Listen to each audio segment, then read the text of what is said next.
పిల్లల పేర్లు ఎలా ఉండాలి? షోడశ సంస్కారాల్లో 5వ సంస్కారం నామకరణం.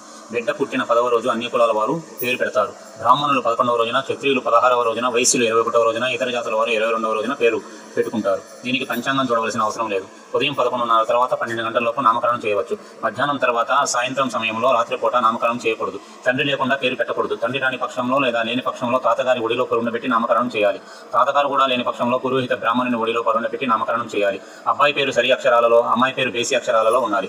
బ్రాహ్మణులకు పేరు చివర శర్మ, ఆచార్య, వేది, శాస్త్రి అని ఉండాలి. క్షత్రియులకు వర్మ, రాజా, భూపతి అని ఉండాలి. వైశ్యులకు గుప్తా, శ్రేష్ఠి అని ఉండాలి. ఇతర వర్ణాల వారందరికీ శుభప్రదమైన సుందరమైన పేర్లు ఉండాలి. నక్షత్రాల పేర్లు కానీ, వృక్షాల పేర్లు కానీ, నదుల పేర్లు కానీ, పర్వతాల పేర్లు కానీ, పక్షుల పేర్లు కానీ, అమంగళకరమైన పేర్లు కానీ, భయంకరమైన పేర్లు కానీ పిల్లలకు పెట్టరాదని మనోధర్మ శాస్త్రం చెబుతుంది. పేరులోనే అదృష్టం దాగి ఉంటుంది. అదృష్టం అంటే సుఖం, శాంతి, కీర్తి, ఆనందం, అంతేగాని డబ్బు కానే కాదు. ఇప్పుడు చాలా మంది శబ్దార్థం తెలియకుండా పిచ్చి తిక్క పేర్లు పిల్లలకు పెడుతున్నారు. దానివల్ల పిల్లలు దురదృష్ట జీవనం గడపాల్సి వస్తుంది. కావున భాషా పాండిత్యం తెలిసిన తెలుగు పండితుల